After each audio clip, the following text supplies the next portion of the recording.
We're at it again. Yeah.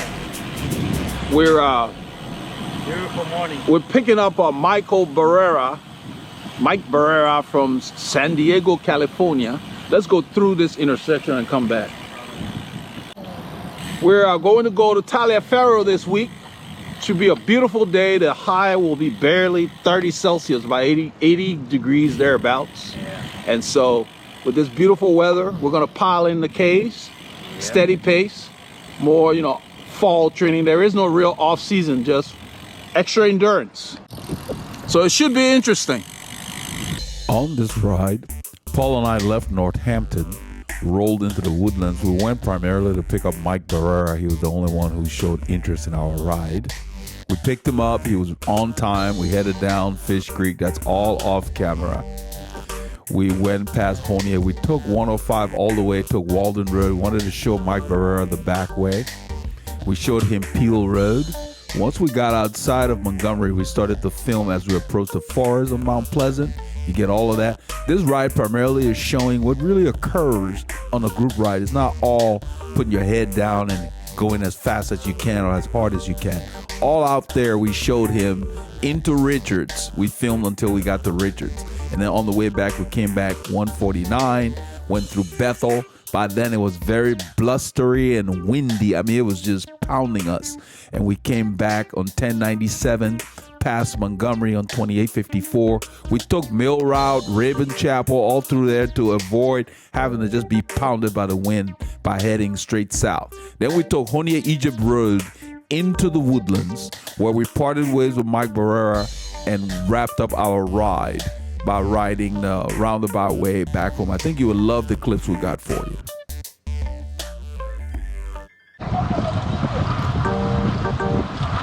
We're on the open road.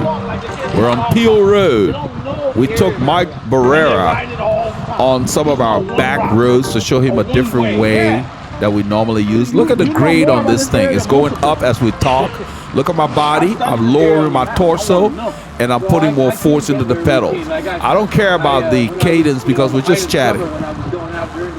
But if you're one of those that think you need to sit upright when things get harder, you're wrong about it. Just like when you're picking heavy things up, you're supposed to lower yourself, bend your knees. It's the same thing on the bike. You need to make sure that your position is such that there is no load on your lower back. So if you're getting aches in your lower back, something's up with your setup. Your lower back should not be aching. That means that saddle is not right. So now puts nothing out there. They're discouraging everybody. So what we're talking about here is the fact that Mike has been here a short time and he's very familiar with these roads. So when he came back, he posted on the board that he was back from San Diego. He was in San Diego for a little bit. I was not aware of it. And so I told him, I said, hey, by the way, this is the ride we're doing, meaning Paul and I. Because we go a lot further than the other guys want to go. So I don't even bother posting the rides on the board anymore. I just kind of told him, if you're there at 7:15, we can stop by and pick you up. And true to form, he was on time. We got there at 7:14 and he was on his bike and just clipped in and we rolled. No wasted time. That's what I'm talking about. And you will hear us talking later about his use of the phrase squared away. I really like that phrase. And I told him, yeah, I borrowed it. I've been using it since I heard him use it. Squared away, meaning you got it together. You're on top of things. That's my loose translation. You got something, you've done the job right. It's squared away. It's done correctly. I like that. That's the way I'm wired. You're going to do something, do it right, or don't do it at all. But if they say that this is what you worked on, it should be done properly. So we turn on 1097 here. In about 500 meters, the shoulder gets nice and wide. We're headed towards Mount Pleasant, which is the forest. It's one of his favorite routes in the area. So we're going to give him a good fix. He's going to get to do Mount Pleasant.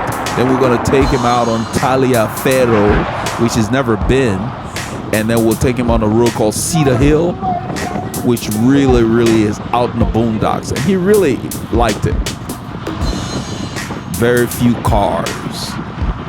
So we may use some busy roads to get out here, but once we get out here, we look for the quietest way to enjoy our ride. We don't want to be on major highways, so we only use them when absolutely necessary. In a little bit, I think Paul will give me the camera so he can put on his glasses. This is filming. I'm gonna put my shades on. No worries, I got you. Because we have our shades on the back of our helmet. When we start out, it's dark. So I wanted to wear the Giro. I had the same thing. I wanted to wear the Oakley, so I put them on the back, and I had already put mine on, so he's putting his on. You want to have something covering your eyes because those little bugs and debris and stuff, they're hard on your eyes. You need to protect your eyes from the UV rays, UV light and all of that. You're out here for a lot of hours. Even those of you who fish and golf, you need to cover your eyes. Even if you just wear a cap, like if you're golfing or you outdoor fishing, wear a cap with a brim to keep the light from directly pounding your eyes for hours at a time.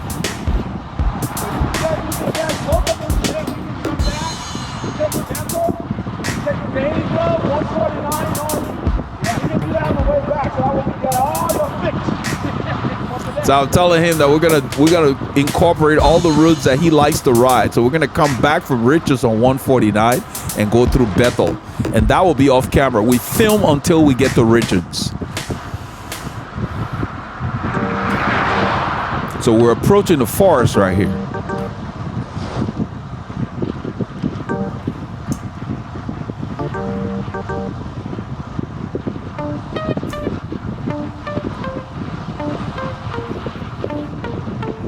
So initially when we told Mike that we were doing, Richards, it's at least 85 miles or so for him.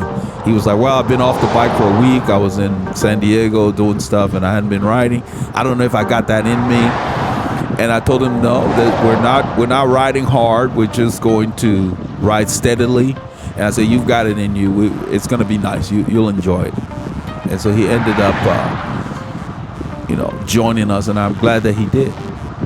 So don't change your riding to accommodate people who want to do less. They need to ride up to you guys. So if you're riding with people who are doing only 20 miles, that's great. They can hang with you for 20 miles and then they can go home and you continue to do your stuff. If they have ambition, it should behoove them to work to your level. That's when I got into the sport, that's the way I was coached. It's like, you go, you do the group ride, and whatever your shortcomings were during the group ride, you worked on it during the next week, usually on Wednesday's workout. You work on those things that you have challenges with for that next weekend, so that each weekend with that same group, you were constantly improving if you were ambitious. So really, when you do that, it doesn't take long for you to get better. I let him know right now that it's clear that he can come over. There's a blind curve on the right. Those cars come up before you can see them, so I told him to keep his eye on it. Those are the things you look at. Those are the things I look out for even in my car. Because having a crash in a car, even if you're not injured, is unnecessary. If you can avoid it, even if you have the right of way, yield it. Because no one benefits from a crash. Just like war. Nobody wins a war. There are casualties on both sides. So whenever possible, in fact, I believe it's in the code of law to where you are supposed to yield the right of way to avoid a crash. And if you're yielding the right of way and someone crashes into you, you're actually not at fault. Just because you got a green light does not mean that you need to crash the person who runs the red light if you can avoid that. Because forget about the law. If you ram a vehicle or something into someone else, you don't know what it's going to do to you. So even if you come out unscathed, you might kill or injure someone else. So whenever possible, yield that right away to avoid an incident in all situations, on your bike, in your car, whatever. Mike is commenting about the wide expanse on the right, just a wide open space. That's a field. Paul didn't turn the camera there, but it's just huge. And he's like, I told him, welcome to Texas. It's just all the space out here because it's not heavily populated like his beloved San Diego has become. At least out here, you know, Houston Metro is like everywhere else. We have people that live in the metro area that drive to the woodlands to ride out here. One such guy is Miss Michael. He's ridden with us for some time.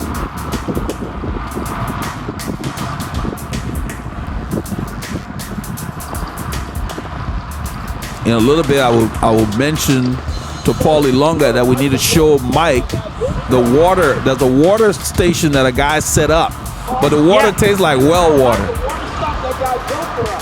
Oh yeah. It works. So I told him, I said, yeah, let's show Mike the water stop that guy built for us at a ranch. There's a ranch out here. And I said, but the water doesn't taste that good, you know, so we don't stop there. He's got the sign on the pole with the cyclist, like a cyclist avatar. And I thought that was nice. So we'll show that to Mike. One thing about this direction in the forest, when you get in here, it's uphill, 2 to 3% most of the time. So we're riding uphill and we're just keeping it in the proper gear. The watts 180-ish, something like that, you know, close to 200. That's a good range for a long ride. It's gonna vary because, you know, when the roads go up, but overall average, we're just trying to stay around zone 2 stuff. Mike is looking over there. There's a big area there's a pond somebody built for their horses. They have animals in that yard.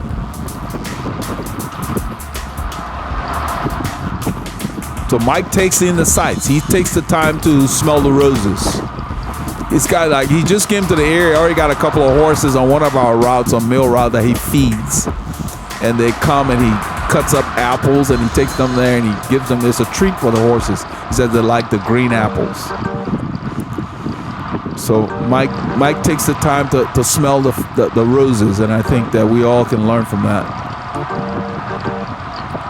That's why I like riding a bicycle. You're close to stuff. You're going to see, we're going to encounter some new dogs on an old route that we never encountered before. So just like people, you know, the dogs come with family. I think out of the family acquired new dogs, or somebody moved into that house recently because they weren't there before. Because we know the dogs that were there and they're no longer there. So people move and they take their pets with them. So these new dogs, one guy, he's all muscular and he comes and he's a racer type dog and he chases us. He doesn't come on the road. He runs it like the side of the road where you see the grass. But we didn't know that. We just took off. He was so fast, he didn't break stride.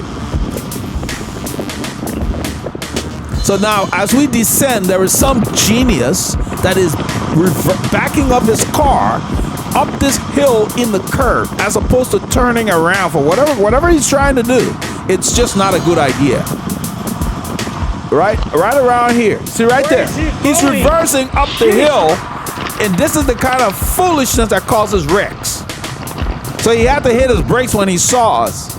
So we used the other lane. Why would you back up a hill into a curve?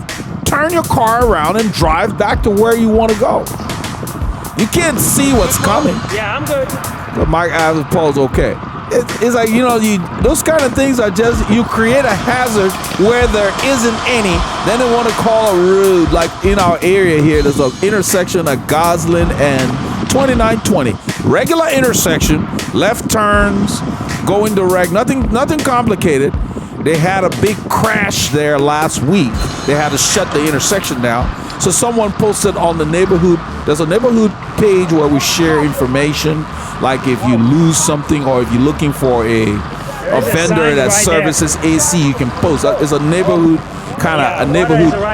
almost like GroupMe. That's the sign we're showing him for the water thing that we just passed. But anyway, what I was saying was we have this neighborhood app called Next Door Neighborhood, and usually people will use it like, if your kid didn't come home from school or they missed the bus, is there a problem that other people can share and help you, you know, deal with that, or help you find a vendor that's local to the area that that's really reasonable or really good, that kind of stuff. That's what it was set up for. So now we got people posting and say, oh, there's a big crash on Gosling, which is fine. It lets you know, avoid that intersection for the next few hours. But then somebody posted and said that intersection has become a dangerous intersection. The intersection is not different than any intersection. Wide visibility, everything. So another guy thankfully said, it's not the intersection that's driving the cars, and I'm paraphrasing. People drive the cars. People do reckless things, and when you drive recklessly, that's what happens. You know, you're blaming an intersection for things that people do. In our area, it's become habitual that when the light turns red, there are 3, 4, 5 cars still going through the intersection after the light has turned red. Well, somebody else that got the green light was not at the intersection, was cruising at speed and T-boned one of those people. I bet you they're not going to be running red lights for a while. Hopefully they weren't killed and they can learn from it. So when you take chances, don't blame the road. You know, we need to give the responsibility where it should be. The road does not drive the car. It's people. You know, it's the same thing like somebody said, oh, Honey Egypt becoming dangerous. We shouldn't ride except for early in the morning. Really? Wow. That's the road where Cat was hit by a car. The guy was turning, he didn't pay attention. That can happen anywhere. You know, people just don't want to own up to what the cause is. Everybody's in a god-awful hurry. What are you rushing to that you're running a red light? You need to leave home on time. It's going to take time to get where you're going. Nobody promised you clear sailing when you started your car. There are other people using the roads. That's why they have signals to keep you safe. If you're going to ignore the signals, then yeah, you're going to create a hazard for everyone, including yourself. And sometimes, unfortunately, the people that create the hazard are not the ones getting the worst of it, unfortunately. Like drunk drivers that run into people and kill people and they come out unscathed, you know. So no, there are no dangerous roads, just dangerous road users. You got a sharp bend on your unit, right? The new Garmin I have, Paul has the 1030 and our units are similar. So when you go around a bend, it gives you a warning. And it beeps to let you know there's a sharp bend, and it did that back there. That's what he's talking about. I like the features. I have not exhausted all the details of what they do, but I made sure I turned off most of the alarms. I think it came turned off. I did not turn them on because I don't want to be riding and being the subject of beeps. You know, the stuff beeps too much. I don't want to hear that. I just want to ride. My training page is very simple. I got a clock on there. I got cadence, power, heart rate, and I think I have a speed. You know, and as we go out, we add stuff. I've got grade on there because I use it to gauge, is this what I think it is? This feels like a 3%, and I glance at it to see how close it is. I use that for that. But you don't need too much stuff on your training pages. I like that they give you training pages so you can decide, with all the plethora of data it's collecting, you can decide what to display when you ride. So I have multiple training pages set up, and I decide which one I want to see. I like to see the clock because I kind of want to know what time of day it is so we can decide when we're going to start heading back. You know, because we have a window for riding, and we don't want to be riding and then turn into the wind and have to kill yourself because you're behind schedule. So no, this road kicks up. This is why we like the forest, up and down, and this is why you want to pick your terrain. Look how quiet it has been. Other than that one guy who was backing up, we haven't encountered anything, any other road users at this point.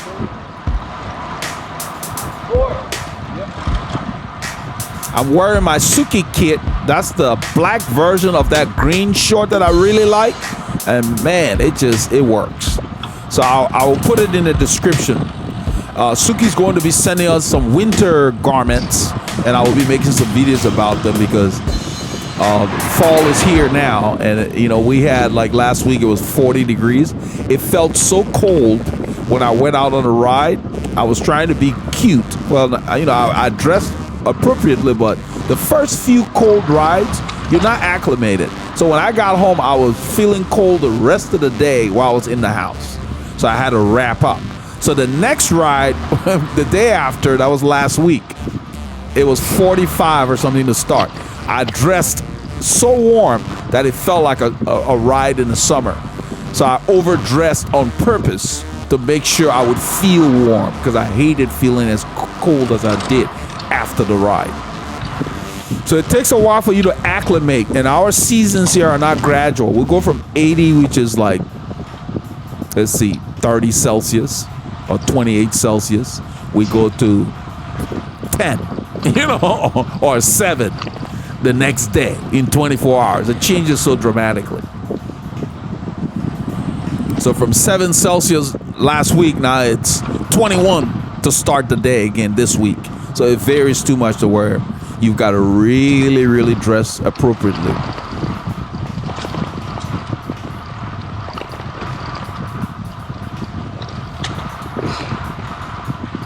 So after going through the forest here, I don't know when it will happen, but we'll just start chatting, probably about here. I end up telling him about his chain. Feels like glass compared to the fish. I was kidding, man. I asked Lance one time, what do you think about the Iron Bear forest? He said, that's a bad road. He wasn't wildfire. Yeah, he's been through. So I'll let you listen to our banter. Locked in battle. Yep. We're talking about Lance Armstrong. He was asked about the Arenberg forest that they used in Paris-Roubaix. They thought he was going to talk about the history of the road. He just said bad road. He said that's a bad road. Well, at least concerned to need a cave today. Yeah. Lance didn't pull punches. I can't help but notice how squared away your chain is. Clean. I'm telling him how I like how clean his chain is, squared away. I think I'm going to tell him I've been using your phrase.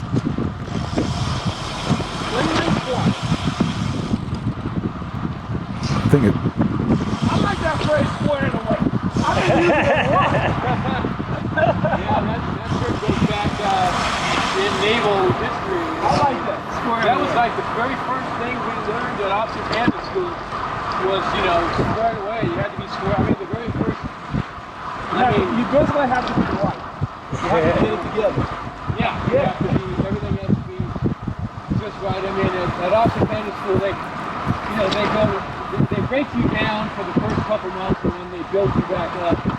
But like in your room, we had 2-man staterooms. And oh, by the way, my roommate at OCS was his name was Gordon Carey. He was a Fulbright scholar from Rice University. Oh, really? Yeah, and he was brilliant. He was going in the nuclear propulsion submarine program.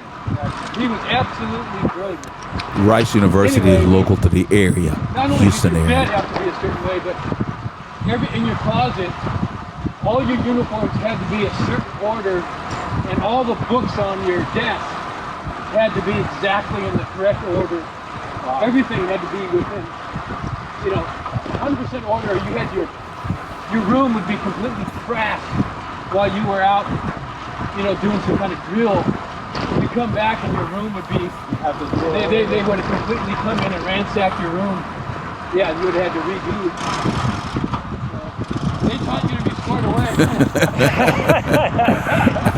I love that. I'm talking about another guy on the channel who said he knew what squared away meant. Another former naval guy or army guy on our channel. I love the phrase squared away. It makes sense. Squared away means it's done right. Not only there, but as you get in the fleet, keep your bike squared away. You won't have problems. Bulkhead and the ladders, a stairway, and the head. I'm going to go to the head. I mean, it's all that naval terminology. It's ingrained in you. It never. This is what happens on a group ride, guys. It's not 7 hours of Hammerfest. Even in the races, there are periods of the big races, the long races. There are times when they just chat. Then the last hour or so, things pick up. That's why they only show us highlights.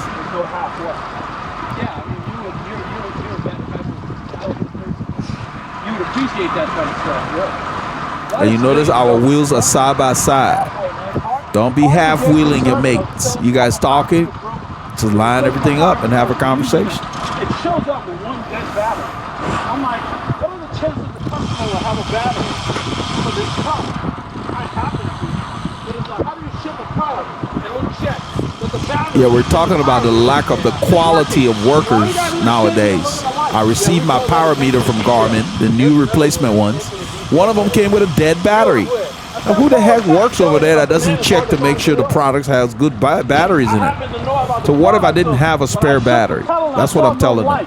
I knew immediately. And I'm familiar with the product enough to know what the issue was. I couldn't pair anything, but before I even bothered trying to pair, I checked it by shaking the pedal. The light never came on, so I knew right away. You don't ship a product that's supposed to have a live battery. The battery was in there, it was just dead in one pedal, the left one. The right was fine. Well, I'll tell you what, it's worth it. So he's telling us about Southern California and the lack of work ethic in some industries. 99% of the time, doesn't matter if you go to a drugstore, Kroger's, or ATV, or Chick-fil-A. Yeah, most of the time, obviously, but most of the time, compared to SoCal, you walk in and the employees will be standing there. They'll be talking amongst themselves. They'll see you, but they won't react. They just ignore you. Yeah, here, they almost like come to. They say, "Yes, sir, can we help you?" Much faster. Yeah. And more genuinely polite. Yeah. Not just a perfunctory greeting. I got you. More genuine about it. Yeah. There's a big difference between some. You notice Mike used the word perfunctory. Perfunctory. It's clear he's an educated guy, because that's not a word that you use in everyday conversation. So he's well read, written, and so forth. I just smile when he said that, and that's how you get to know. Not everybody. You get to know people's background without asking about how they carry themselves, how they speak. That's why I'm mentioning it. Not that everybody's got to be throwing those words around, but you get to. So okay, this guy's well read, or that's why I'm mentioning that. Like if somebody speaks with a certain accent, he's like, okay, this accent sounds like it might be Portuguese or Spanish or whatever, and then it leads to further conversation. So when you open your mouth, you have to represent. You have, just be yourself, and people will be able to size you up. Good or bad is not significant, but that way you will attract the people that you need to attract, and repel those that you don't. Just be yourself. To thine own self be true. You don't have to worry about it.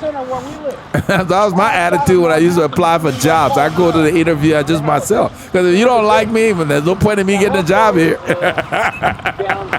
Let's save each other a lot of headache. I don't need to act like I'm somebody I'm not. Because this is it. WYSIWYG. What you see in the interview is what you're going to get. So if you don't like this guy, don't hire him. I learned that from my siblings. I'm the last of 5. So I learned from their mistakes. I've always been the kind of person that did not have to touch the hot stove to know it's hot. If I saw somebody else get burned, it was enough information for me. So we're just chatting. That's part of it. We're riding and talking, and it's not. And then after a while, we'll just start the ride.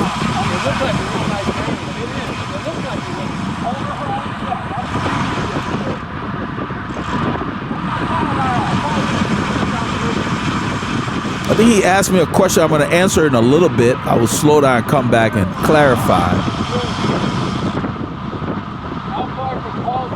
Yeah, he's asking how far Paul's home and my home are. We're probably about 5 miles apart. It takes about 10 minutes by car to get there. We're in the same area, Avonoc. We live in an area called Avonoc, and then we ride from there. So Northampton is in Avonoc.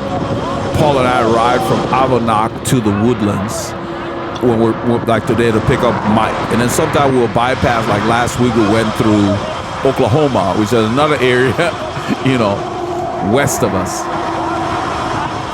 But Mike has asked me how far our homes are from the Woodlands, and I'm giving him a gauge of where we are using major landmarks. That's what we're talking about. Using the major freeways and the major streets that he's familiar with. Then he's going to ask in a little bit of how do you go downtown on the surface street if you wanted to without using the freeways.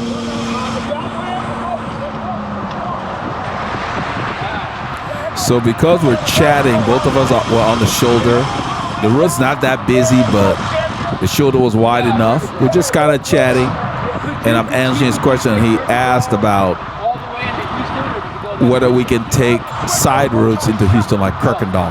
And I'm explaining to him, yeah, it would take a while, but you'd have to transfer to another. You could take side roads all the way into Houston. Yeah, Kirkendall will take you all the way to where you get the area called Beach Point. Beach Point is where the Beltway hits 45. Okay. And then you can switch to Shepherd. Shepherd will take you into downtown. Kind of like those of you in the LA area, how you can take Sepulveda Boulevard to LAX if you don't want to use, I guess, the 4 or 5 or one of the major highways. It's the same thing. You can take Kirkendall, then switch to Shepherd. It will take you into downtown, but it'll take you forever. I wouldn't do it unless you're just out to sightsee, just slow. That's what we're talking about. So he's familiarizing himself with the area because they're taking their time to decide whether they're going to get a home and when, based on market trends and so forth. So he's thinking next spring maybe or next summer they might decide to get a home here. He has family in San Diego, so he just went back there for a little while, and he just got back, I guess, Friday. So now we're done talking, we're riding, and in a little bit he would say, oh, there's a dog over here. Yeah, there's a dog that he recognized. It's his friend. He doesn't know his name. He hadn't been able to ask the owners. The owners are never outside. We get to know the dogs, not the owners, because the dogs are always out harassing us. But he's not outside today. No, none of the dogs. Usually 2 or 3 in his yard. Hey, doggy. He's not out. Yeah, usually it'll be running inside that fence on the right. So we got those cars. I'm keeping my eye on those cars as we talk. And so I wave at the driver. Got to make sure they see you. You got to make eye contact with them. And when you're not sure, if you look at that left front wheel that's on your side, that's the first thing that's going to move. And if you see that wheel roll, in that situation, I would just make a right turn. If I can't stop quickly enough, because I got people behind me.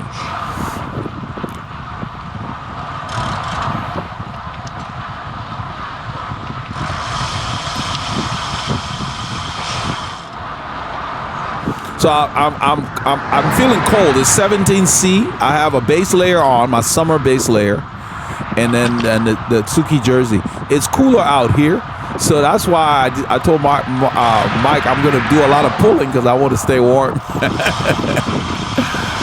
I don't know if I already told him already, but I read a long time ago that when you're cold and you're cycling, just ride hard.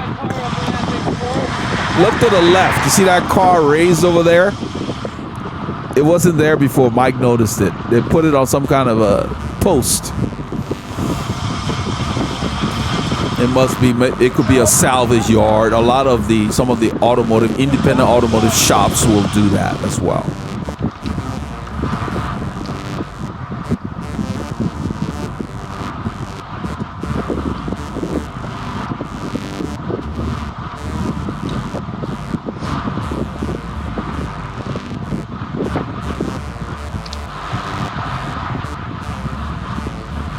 So I'm right in zone 2. I'm at the bottom of zone 2. And that's the effort. So what ends up happening is you can increase your base with this kind of training. And that's what we're focusing on.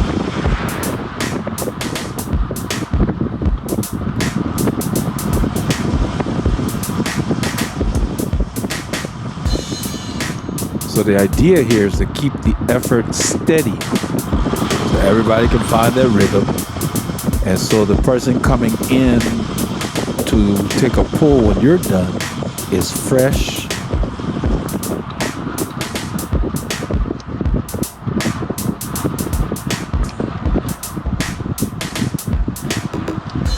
it's a good ride to use slightly larger gear since the speed is steady, to really stress your legs a little more than normal. But the idea is to keep the effort overall in the base zones.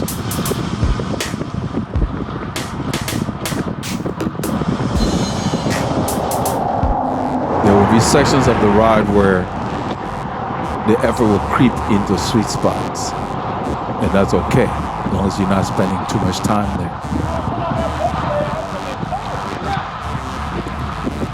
I mentioned that if I didn't have my base layer, I would have been cold. It may say 17 Celsius, which is like 57, 58 degrees Fahrenheit, but it feels cooler out here when you get in a forest.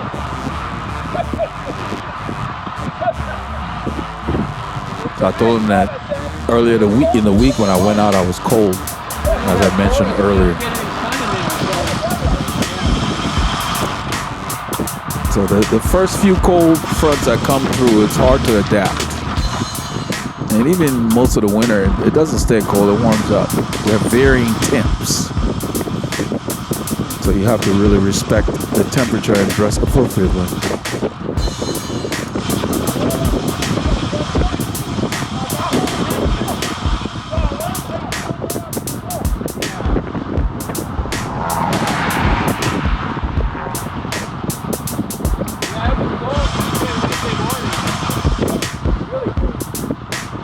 So we're talking about earlier in the week how cold it was in the morning. And when you're not used to it, with our humidity, it feels colder than the actual temperature indicates.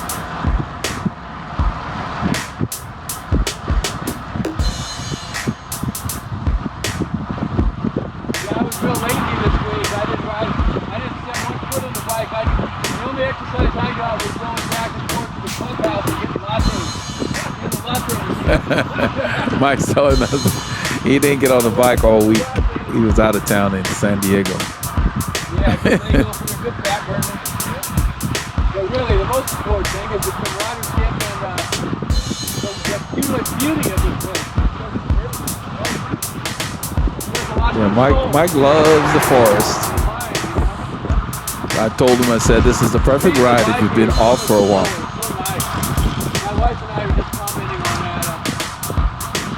How really, you really can't get upset when there's, you're in nature all the time, and how upset can you be? And the sad thing is the people that are ignorant to the area don't really appreciate it. Yeah, I told him, I said, the locals don't have the appreciation he does. Not all of them anyway. There's a grade here, and I don't think I downshift enough. I'm working my legs. We're at the top of zone 2 right now. Yeah, if you look at the gradient, it's at 4%. It's a long one. That's why we like to come out here.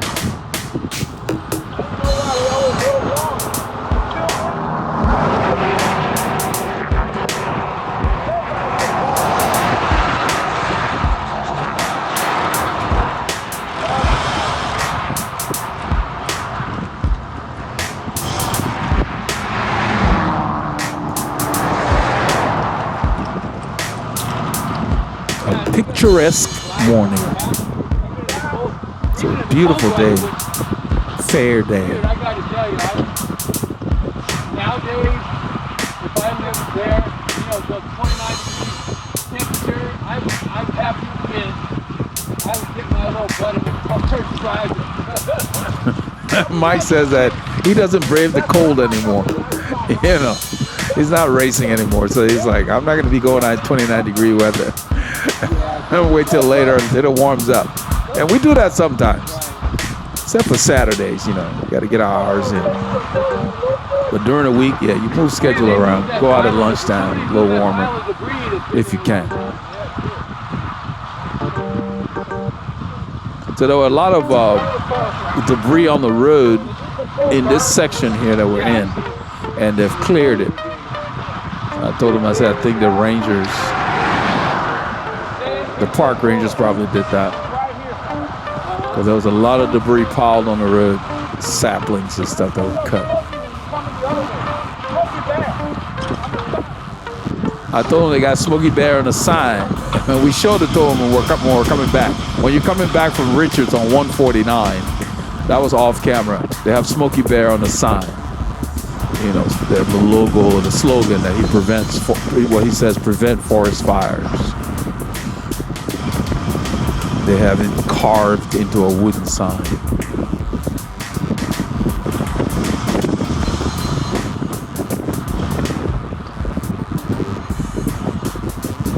So as the road goes down, we just kind of go through the gears and keep the effort the same.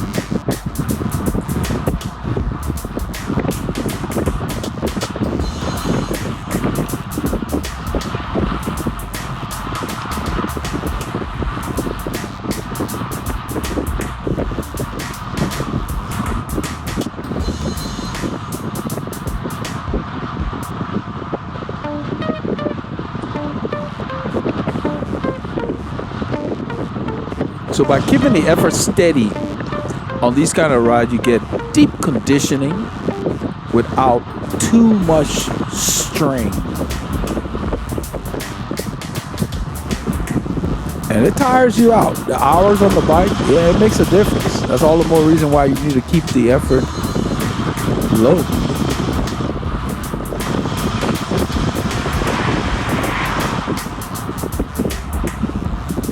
Going to take a little jig in a bit, in a few kilometers, and we're going to take a roundabout way to get to, I think it's 1751 or something like that, the highway. Let me see here. The road that takes us to Taliaferro.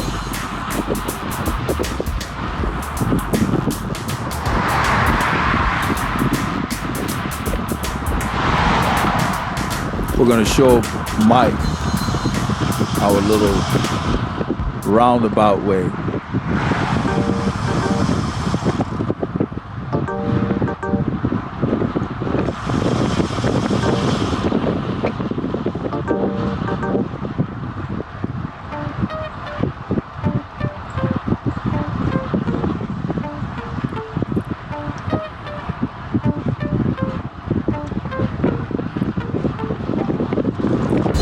So even though we didn't go very hard on this ride, when I got back, my stats indicated that it was harder than my usual effort, because coming back, you hear the wind, coming back it was even more than this.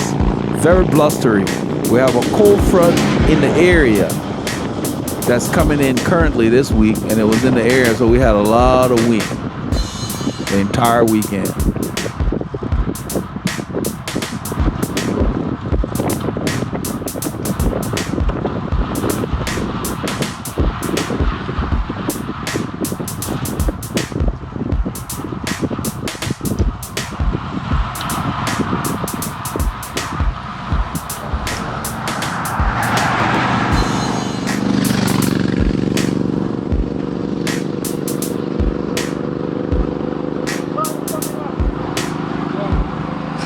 So I'm telling him that there's a turn coming up that we're going to take off of 149. The road is called Grissom Road. And this grade right here is very gradual. I like it. I like long, gradual grades, no matter how hard it is. The ones that ramp up, you got to change your effort dramatically. So Grissom Road is, after we crest this, Grissom Road is on the right. And we're going to encounter some new dogs we didn't know lived out here. This will take us to Forest Glen. This is where we're turning. We're getting off of 149. It's like a horseshoe kind of a road that will take us back to a road that changes from Bethel. And I think there's an FM. It's 1759.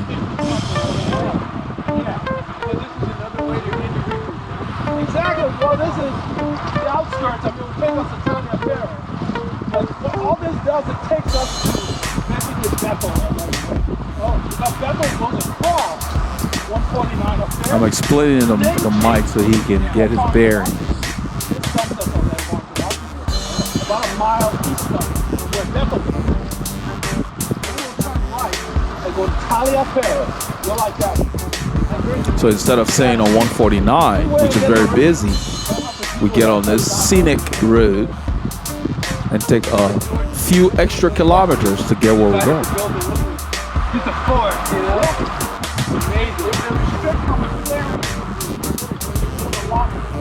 He's talking about how the woodlands is set up, that even though it has a lot of growth, it's very wooded. And I was explaining to him that it was intentionally done by the Mitchell family to make sure that they restricted people to the amount of clearing they could do on each piece of property, which forced them to retain a lot of the trees.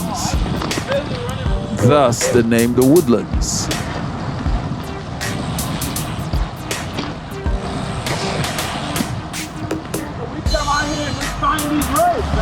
Let's see where this goes. Let's see where that goes. Yeah, that's far. Let's explore. Yeah. We got lost. I'm worried Yeah, Paul about likes to explore. He's like, oh, 4 kilometers, 4 miles. Hey, I'll be worried about running out of water or food. Paul's more interested in us getting more kilometers. 4 kilometers. Good morning. 4 kilometers. Let's explore. Yeah. This is what I'm talking about, my brother. It's a little path that we're on. You can barely fit 2 cars on this road. But we get to ride and chat, you know, it's kind of nice. We're out here, it's cold, it's wet, we're out here. With the right equipment, man, you can deal with stuff. You think how miserable it looks out the beach around the house, right? Exactly. I mean, So the farm to market road that I keep missing is 1791. Bethel Road becomes 1791. On top of each other.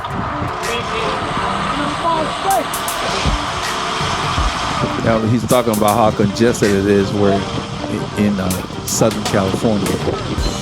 So this is where we're gonna find some new dogs. There are no dogs living in that yard to the right. I told him hi, and this one guy starts to race us. And we just see him coming. Look at him. Look on the right.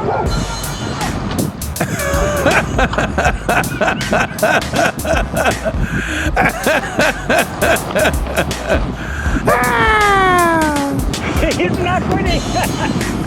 You see why you can't rely on shifting? I just revved that bad boy up. That was it. I revved it up. My cadence went up. Everything.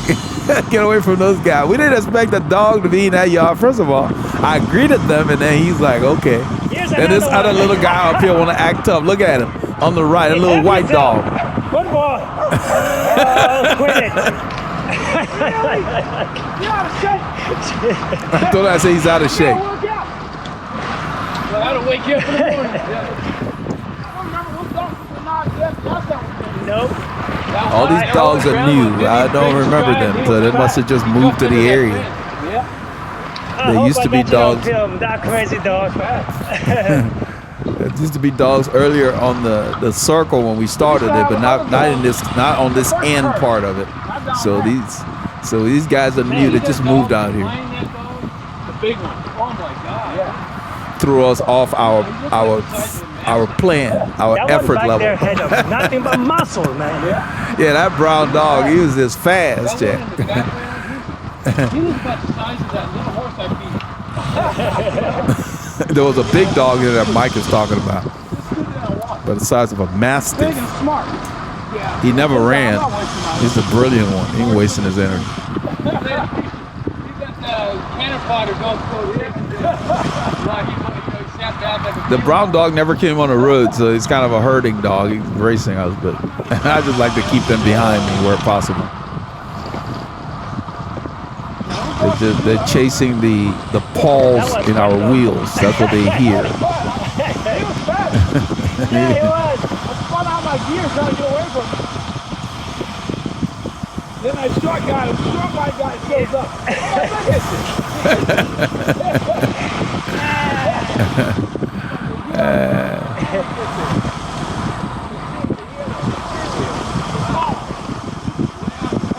So in a little bit, we'll stop to help Mike get his bearings because he knows part of the area, but he had things turned around a little bit. And we explained that he got it. All the rest of the guys just want to do taco. I mean, come on.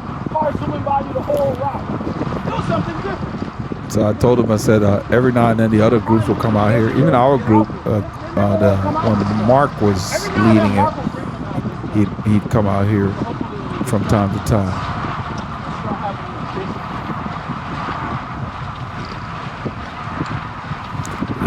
Doing the same thing every week, it does not improve your fitness. You got to mix it up. The body adapts. It gets used to stuff quickly. You got to mix it up one way or another. 1751 or whatever. It's 1790. Is this the one? This is not the one that we come from when we go to Orhays, is it? This is not. Well, yeah, this is the same Bethel. If you come on Bethel, you know how it hits 149 there? Yeah. If you come across, it becomes this road. Yeah, okay. So that's Bethel that you're looking at. Okay. To the left. So we're going to stop. So you can look. Jorge's is west of here. That's Dacus. So when you look left, that's 149 in the distance. Okay. Where Bethel hits 149. Right there? Right there. Yeah. So when we go to Orhays, we come this way, don't we? No. We come from that. Jorge's is on that side. Oh, yeah. We are east of 149 now. 149 is over there. Okay. Yeah. Remember how we it's turned cross. right to get on this road? Yeah. 149 is up there. If we had stayed on 149, we hit Bethel there. Yeah, I got it. So we come from south. We come from south to come this way. Yeah. We never come this far. Yeah. We never go across 149. Yeah, we don't. So now we're here on this road. Now we're going to go down to Taliaferro over there because 149 will take you to Richards, but it's busy. So we're going to take you the roundabout way to Richards. Okay. Okay? So we're going to go this way. Taliaferro. Taliaferro is the coolest name. I would never expect to find it here. It sounds almost Italian or something. Taliaferro. No relation to Mia Farrow. No, he says no religion of Mia Farrow. Now explain to him is Ferro. It's Taliaferro. Ferro. Taliaferro. And I would never expect a road here to be called that. I don't know the origin of that word. Let's see if I can look it up here. But it seems almost Italian or something to find it out here in Texas. It's like, Texas is full of surprises. I don't know if it's somebody. So there is a Taliaferro County in Georgia. Yeah. So it's somebody's name. Taliaferro. There was a football player named George Taliaferro from back in the day. He's a brother actually from back in the day. Let's see. So Taliaferro. What is your shoe size? Let's see, Taliaferro origin. Is it 45? It's Italian. I knew it. 43? So Taliaferro is an Italian name. It's derived from the Italian word for iron cutter. Tagliarina di Ferro. The family can trace its lineage in England back to 1060 with William the Conqueror at the Battle of Hastings. They came to Virginia in 1645 and settled in Surrey County in 1779. So Taliaferro, they have a rich history. That name is Italian. Wow, cool.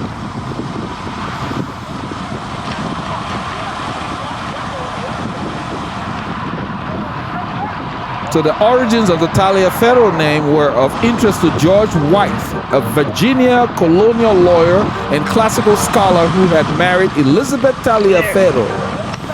Family history from Italy. Italiano. Taliaferro. So we are going back in history here. This is Taliaferro. Yeah. I knew it sounded Italian.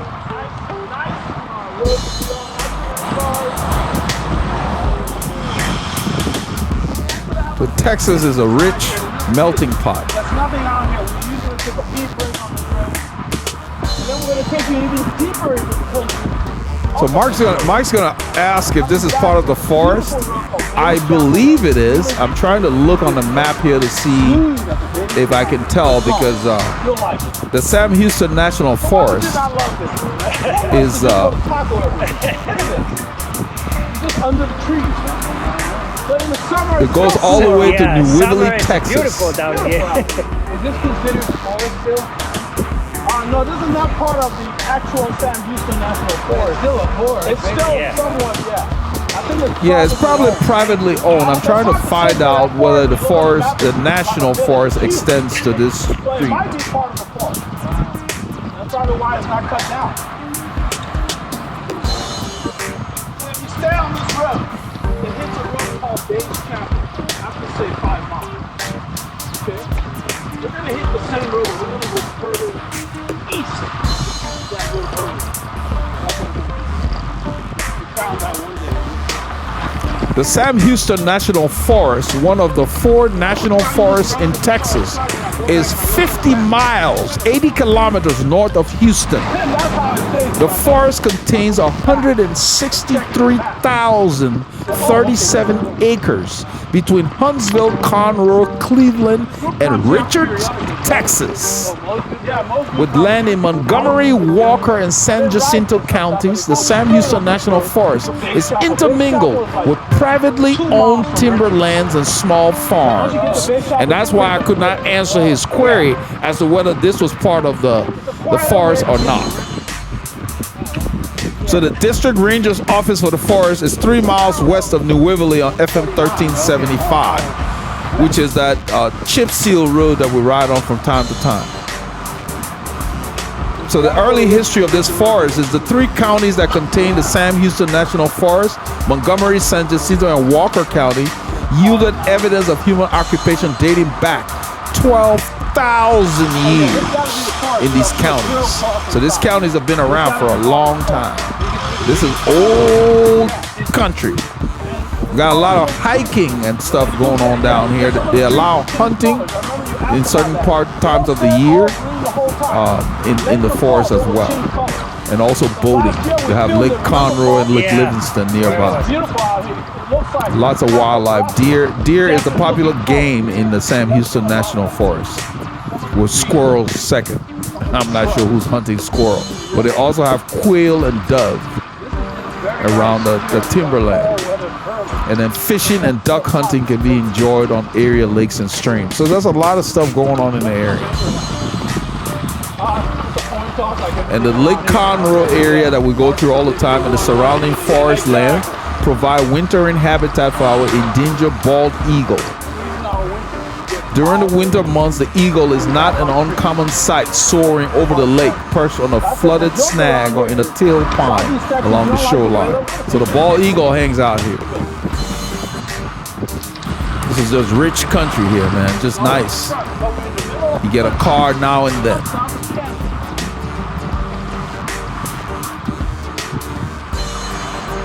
So we are on a road with Italian origins. The name dates back to 1060. That's a long way.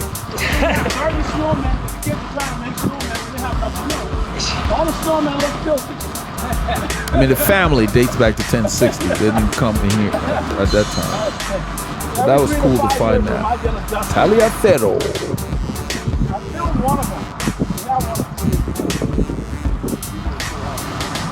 From a family that has lineage in England from 1060, as far back as William the Conqueror. In 1645, the family came to Virginia, USA. Taliaferro. Yeah, I see that. Yeah, they're tearing up the road. There's a lot of heavy equipment. We saw a lot of work being done, and they're giving the road more patina than it should have. So he's asking which groups have been through here, and I told him that most groups been through here. And Mark brought Team RR through here a while back. So this is our preferred way of going to Richards, because we don't want to spend the whole day on 149 going and coming. So we come back on 149 if we're coming that way, or sometimes we'll take 1486 and go south. 1486 is kind of boring. And a day like this with the south wind pounding like it was, 1486 would have been too brutal. Friends versus friends.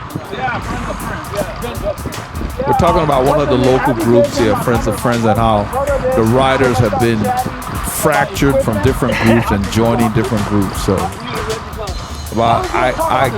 Abby gave them my number at my request, but it turns out that the Friends of Friends group spent more time talking about equipment than anything. So I ended up muting them because they're on WhatsApp. They spent too much time talking about the latest group set, and, you know, DI2 and all that. I'm not into all that. Just too much stuff talk. Let's put it that way. Yeah, Kenny's going on that ride too.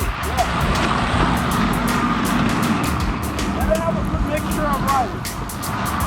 Yeah, I saw Peter on that, the Asian guy. So the riders are jumping groups, finding whichever group is doing the kind of riding they want to do at that time. And that's what we're talking about.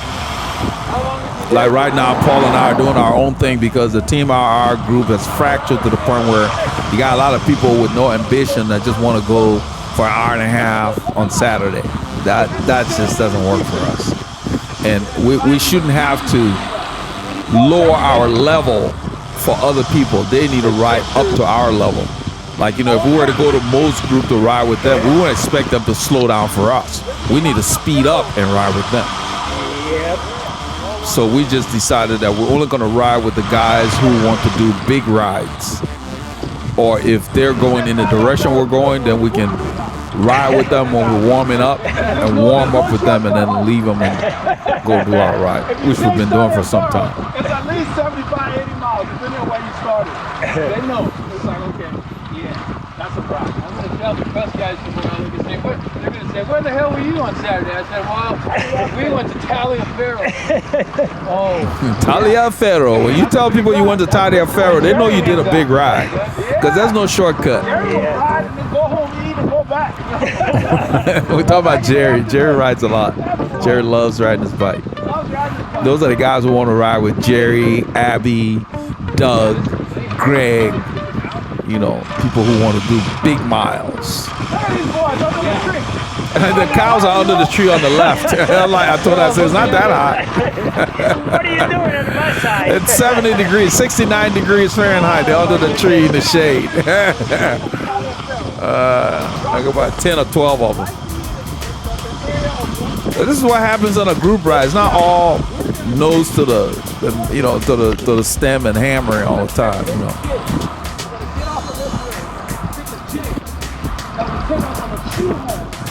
I'm explaining to him now that we're not going to stay on Taliaferro to Base Chapel, which is what the groups usually do. We're going to take a further excursion on a road called Cedar Hill that's coming up. It's like a big shoehorn that would dump us further north on Base Chapel.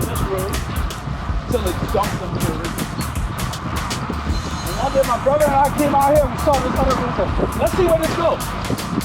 And about 7 or 8 miles later, oh, okay.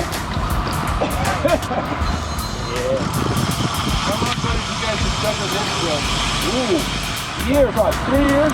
Yeah. He wanted to know how long ago we discovered it. It's been many years.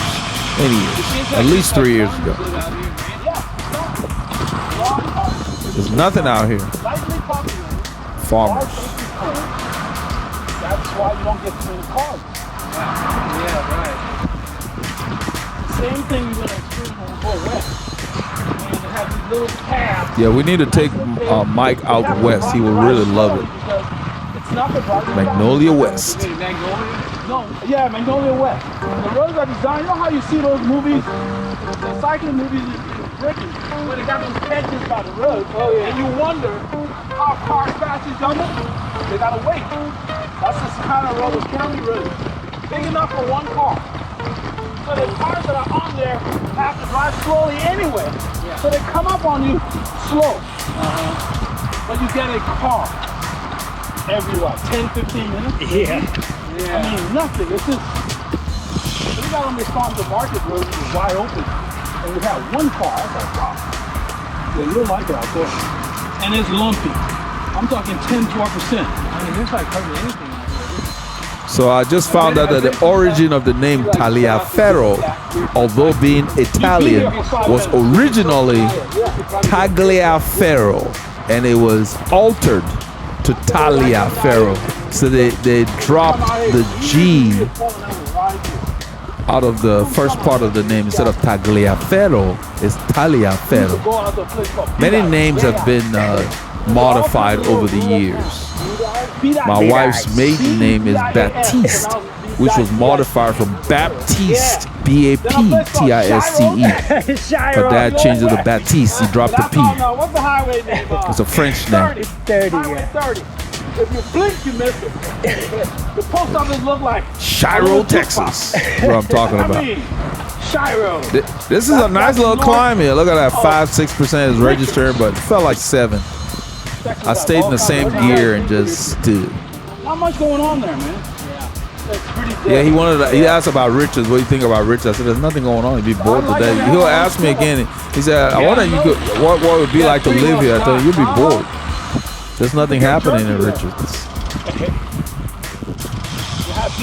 Riches has a new store, bigger store. It looks like it's been there. We just weren't using it, I guess. If you go straight, we're going to be turning right. We'll come back and eventually hit this road. Taliaferro. We're going to be turning here. Take you on a further excursion. Deeper into the heart of Texas. Cedar Hill Road. There you go. So the group would go straight on this road and hit Base Chapel. We're taking a roundabout. But there's nothing out here, my brother. Nothing. Really birds and cows. We saw some cyclists here one time on the exit part. So it's a big shoehorn. That's the way you should look at this road. It will bring us to Base Chapel, which will bring us back to Taliaferro. So the Quest group has never been on this one? No. Those guys don't explore. They do the same stuff. What about Mo's group? I don't know. I doubt it, because Mo probably has been here on his own. Mo and Jerry, I know, probably have been here, but the group, they don't like to try this and try that. They're too bent on hammering. They don't want to check things out. Yeah. So they put their heads down and just go. I can't do that. That's what they do. Yeah. Exactly. That's what we said. When you see it, you say, look at it. The camera does not do it justice.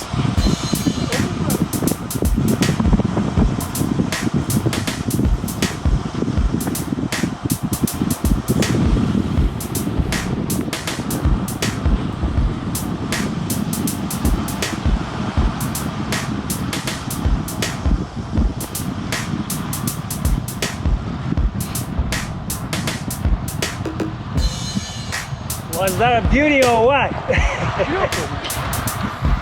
Just wide open country. Yeah.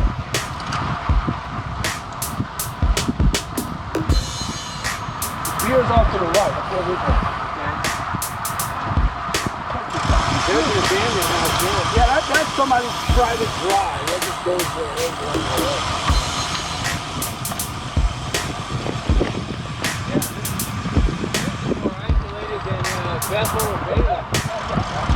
Be careful, there is a big bump over there, Eldred. Yeah, that's one of those where the road kind of sinks in. The pavement is unbroken, but it's just like a sinkhole, perfectly paved, and if you miss it, it's jarring. Paul remembered it. I did not think about it. I managed to avoid it because I was paying attention. And it helped that he called it out. It's got some bumpy areas, but yeah, you're right. You can have races out here because it's not heavily populated. You don't have to worry too much about closure. Yeah, back in the day, Mexico hosted a lot of road races, so we go down there, and these roads here look like a velodrome compared to oh my God, yeah. I mean, I remember, I think we were just talking about that this last week. I remember, I don't think anybody has ever come out of there unscathed like that. We were just talking about double flat.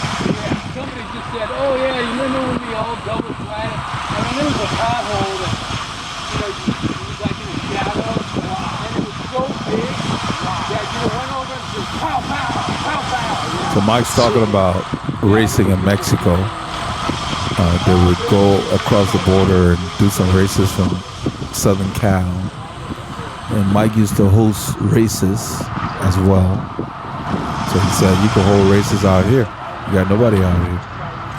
They have a lot of quiet areas that you could do that. Just don't have a lot of turnout. Texas is so big. People drive far to do these little races. Sometimes it's not practical to drive for hours to do a 1 hour race.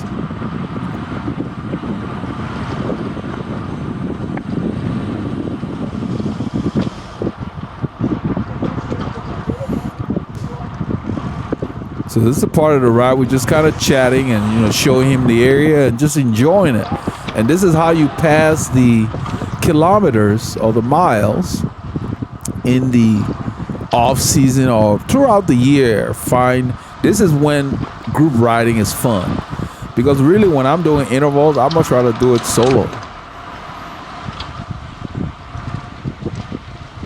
at this. The trees are like talking to each other. Yeah. Trees cover the road. See how long we've been under the shade? Yeah, it's like in the summer, man, you come out here. Yeah. Right from the sun.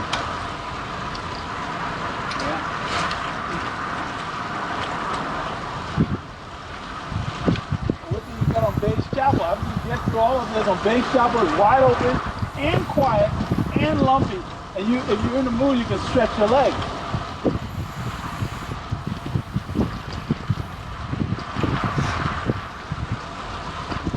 It's so quiet out here that when we're doing base chapel, we did all 5 miles of it at the same time. They graded it down to dirt, hard dirt, and we rode it. Yeah, remember, Paul? with the Jerry. Yeah, with remember? Jerry. Yeah. Jerry's been out here. He's probably one of the only guys that's been out here. Jerry's been everywhere, man. Jerry's always exploring. That's the way of mowing. If the road has less cars, he's going to choose it. Yeah, that's his goal. How much the guy get home? Yeah, no point competing with cars. I want to go ride my bike and not sit in traffic.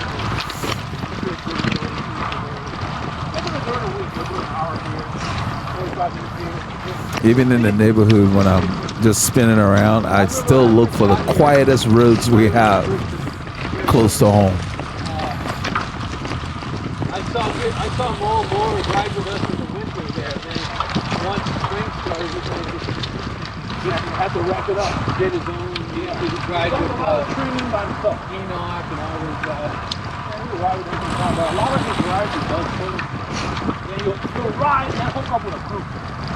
Then after the group, he'll do more. Yeah, he does a lot of that. He was Jerry. Well, he doesn't ride that much with friends. I don't know if he ever has, maybe, but not much. No. But he'll ride with Sun and Ski on Sunday. He'll ride with the Sun and Ski. He's asking about the groups that Mo is riding with now, that since his group, people stopped showing up. And, you know, the same riders are in other groups. So I'm explaining to him that I've seen him with Sun and Ski on Sunday. And their ride is in the woodlands. You can do several loops with the woodland and have 80 miles, you know, or 50 miles. Yeah, it doesn't take long. It's like big loops. The woodland's a big area. It's actually outside of the woodlands in Tomball. Oh, it is? Yeah, they call the area Tomball, but it's southwest of the woodlands. Yeah. Creekside is Kirkendall Drive near, let's see. Flower Kirkendall hits Split Ridge. Okay. I'm trying to find a way to explain to him where Tomball begins and where the woodland ends. Kirkendall, you're in Tomball. Okay. Is that kind of like the border of the Kinda, yeah. That whole area is considered Tomball. And a lot of neighborhoods out there. Good riding.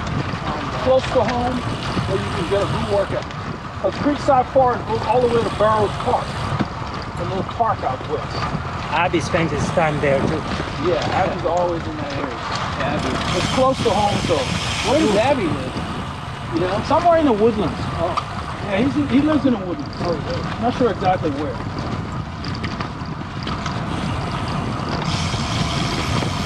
Is he like a retired preacher? Yeah, he's retired. I don't know if he's a preacher, but he's retired. Yeah, he sent a video one time. Well, he linked to it, and he was, this was earlier this year. I know he's retired, but you know, he's got... He went to guest speak someplace, some city, I can't remember exactly where it was, but he was in front of like a lot of people. I give him a hard time. I keep telling him stop tempting the Lord your God. Just because you're a preacher does not mean you can go around red lights and walk out the crazy stuff. You don't really pray. Yeah, just pray. It's like, Lord, God, I'm always giving Ivy a hard time. Just say a prayer and go ride recklessly. Do crazy stuff. He's a character. That's what we're talking about.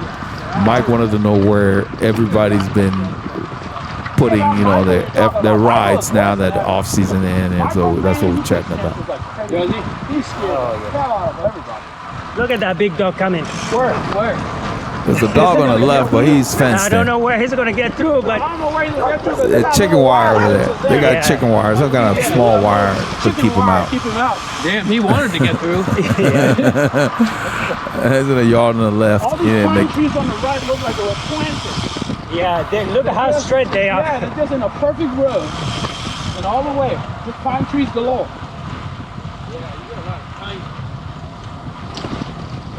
They're real heavy on water use. They go near your pipe, they will wrap the pipe and burst them with their roots. yeah, pine trees looking for water. Look to the right, Mike. Look at how straight those trees are. Right. They have to be planted to be in a straight line.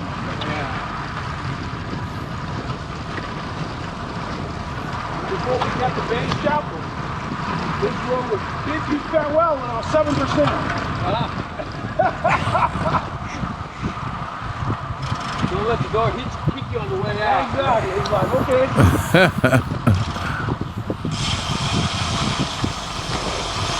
But on this stretch, we've seen a few cyclists that we didn't know. One day we came out of the rain. So there are people that have been out here.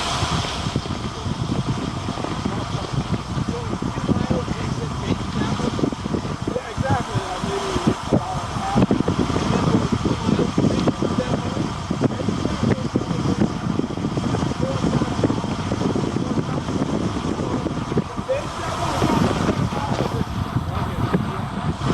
So we're about to get to Baines Chapel Road after this climb. Yeah. Don't like Baines Chapel. It's nice, wide open, well paved. Yeah. This hill used to seem daunting the first time we came out.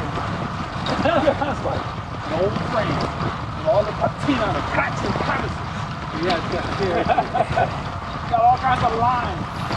There's Baines Chapel up there. Chapel Road. They brought us, the kids went out one day, it was all mud. They shaved the whole expanse of the road to pave it at once. Oh. Because I tell you how quiet it is. And they do that, they really do that on quiet roads.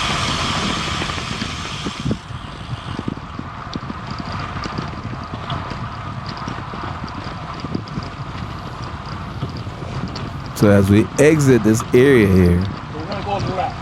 we're going to get on Baines Chapel.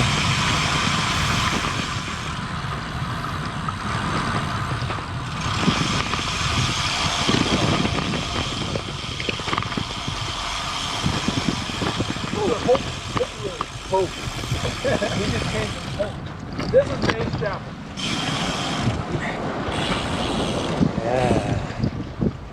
This looks like a well-traveled road, but it's not. Look at the road down the road, but it's churches. You see how smooth Baines Chapel is? And still less traveled. It's a church. It's a church called Baines Chapel. You will see it as you head close to 149 on the left. A lot of cyclists park in their parking lot and go right. My wife and I have noticed that there's a lot of churches that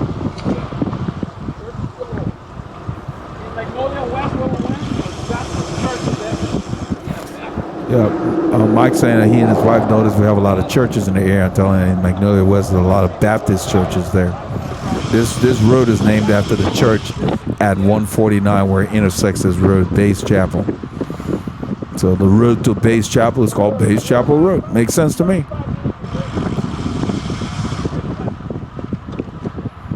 And then right about here, we start riding. He's waving at the animals in the yard. There's a cow. Paul's mimicking the cow. The cow just look at us like, you guys, get a life. Listen to the wind.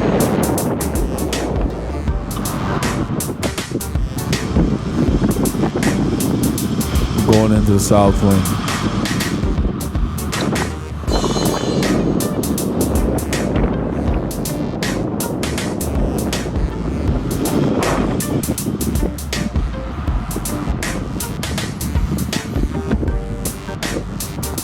So we're gonna take a nice little tempo and get up to 149.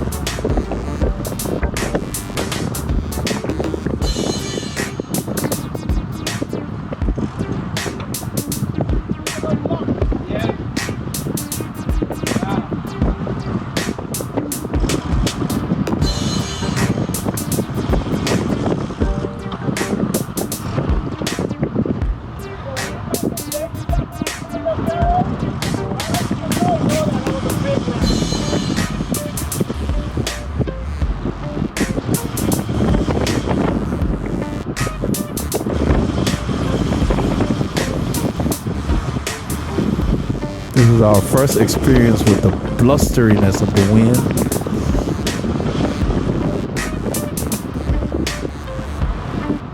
As you head south. The wind's been dubbed, but you can hear it. It was blowing like we're getting a storm in the area.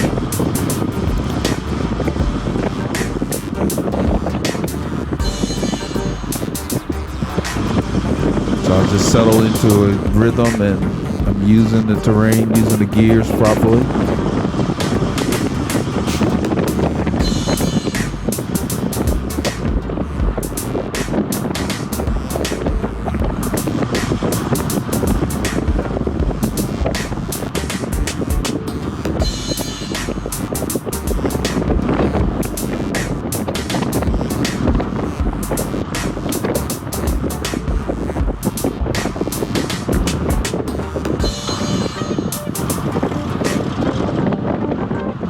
The road is beginning to ramp up.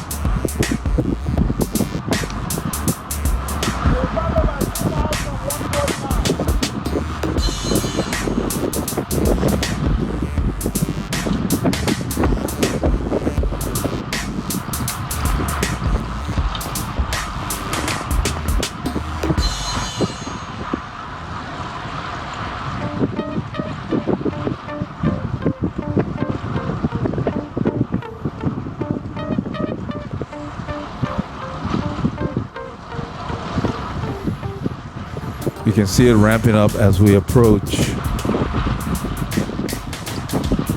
149. And I'm going to point out where it crosses Taliaferro on the left.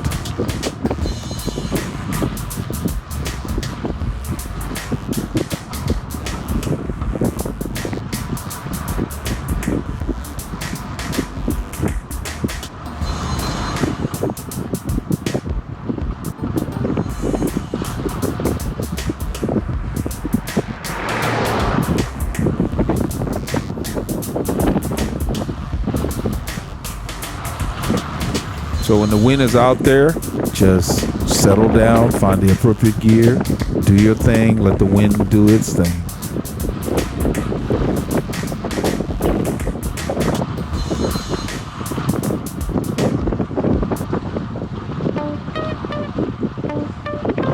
Car back.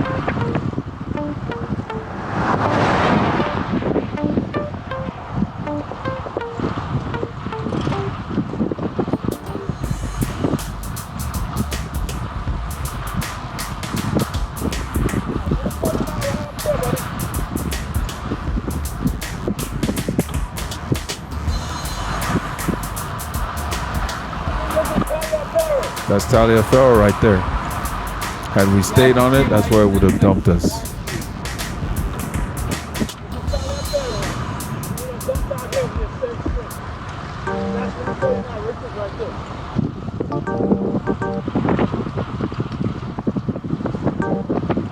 That was a beauty.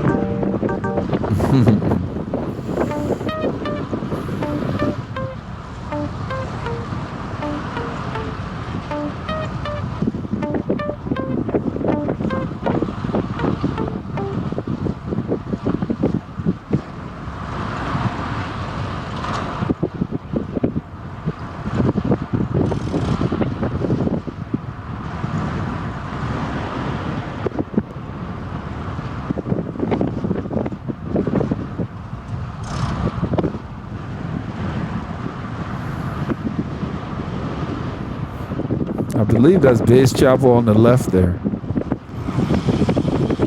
A lot of cyclists drive out here and park there and go to Anderson and all the places further out. The highway's clear. We turn windward. Actually downwind, excuse me. The wind is behind us and from the right. It's so blustery that it seemed to be everywhere, but most of the force is behind us. So once everybody settles on this highway, I go ahead and lift the pace so we can enjoy the wind. Same effort, but you know, with the wind, we're going faster.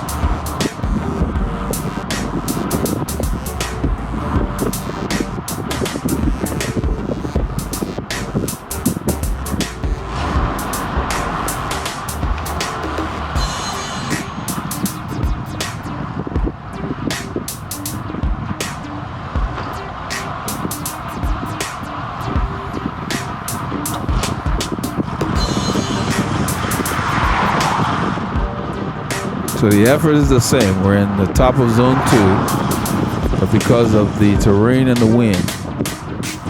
So even with the wind behind us, there's enough of it coming from all over the place, it feels like, to where I go ahead and I think I stay in the drops for a good portion of the time.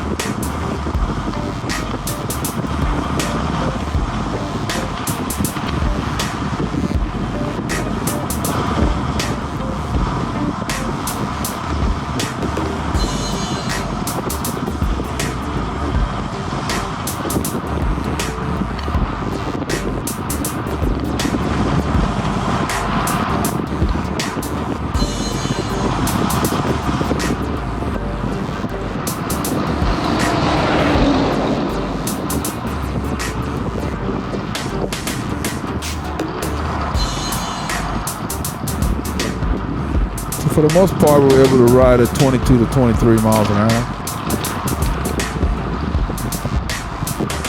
Sustainable.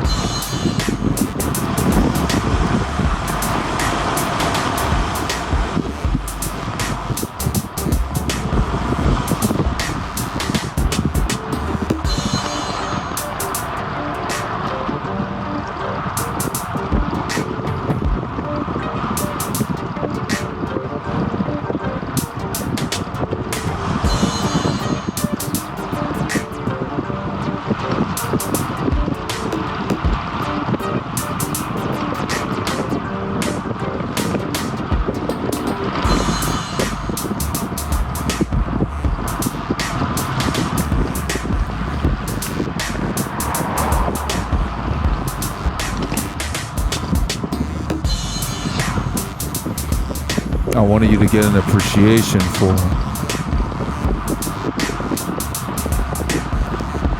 how steady we kept the pace coming into Richards. The entire time I'm using my mirror and keeping my eye on the other road users.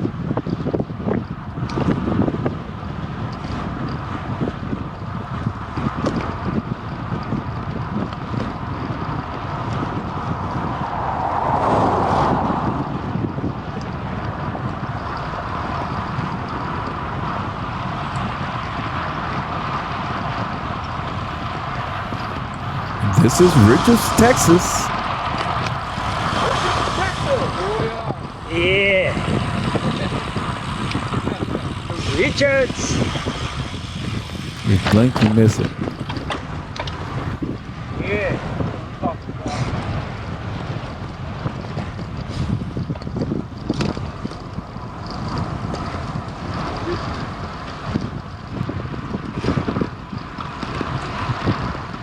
I'd like to do.